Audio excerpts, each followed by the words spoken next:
Alors, est-ce que c'est une bonne idée de tailler dans les niches fiscales? Probablement, dans certaines, oui. Il y a effectivement un nombre assez important, probablement, de niches fiscales qui sont inefficaces, voire néfastes, notamment les aides à domicile. On attendait pour les aides à domicile, par exemple, c'était effectivement une création d'emplois d'un côté et un certain nombre de services qu'on va appeler sociaux généralement, donc principalement la garde d'enfants et les aides à l'autonomie des personnes âgées en particulier, et puis des personnes handicapées. Ce qu'on remarque, c'est que la majeure partie des subventions couvrent des services de confort pour des personnes valides et pas du tout ces services sociaux, et qu'au contraire, quand on regarde comment sont structurés ces services sociaux, on trouve une très grande inégalité d'accès en France.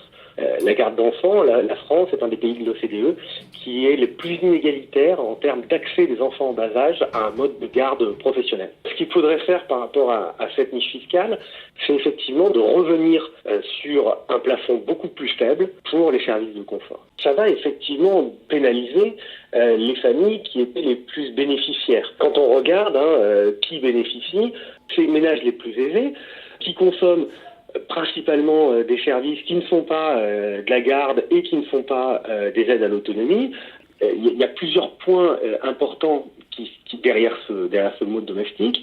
Il y a effectivement l'inégalité des conditions, c'est-à-dire que quand on regarde dans les faits, on a des employeurs qui sont parmi et qui sont quasiment uniquement les ménages les plus aisés de la population, et on a des travailleurs qui sont parmi les plus mauvaises conditions de travail et les plus faibles rémunérations. On a une forme aussi de soumission dans cette relation de travail où le client, qui est censé être roi, est aussi l'employeur. On renforce encore l'inégalité de la relation de travail par rapport à ça.